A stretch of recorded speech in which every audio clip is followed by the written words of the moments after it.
It is because your loved one existed that certain neurons fire together and certain proteins are folded in your brain in particular ways.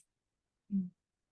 It is because your loved one lived and because you loved each other. That means when the person is no longer in the outer world, they still exist in the wiring of the neurons of your brain.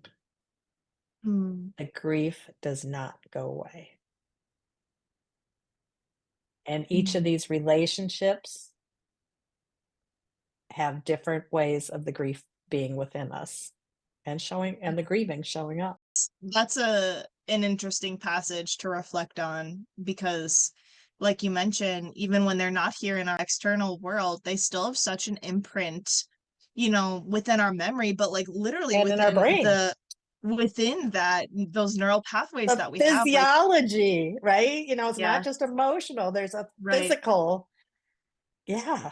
It's physical, and they're physically with us in that way. They're physically still here internally. Like, there's no way to just get rid of them, even if we don't think about them on a daily basis at this point in the journey. Like, that doesn't mean that that there is no more grief, or that they never existed, or that those things don't matter. And I think, speaking with the grief community, that's a fear that so many people have, is I'm gonna forget them.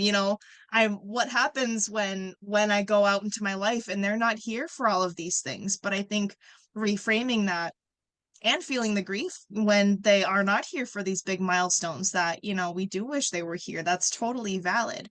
And at the same time, like, finding those ways that we can connect with the pieces of them that still live within us internally, and finding ways to share their story and to keep their memory alive, or to honor them in some way, to take them with during these big milestones. Even though they're not in the outer world, they're still here in our inner world.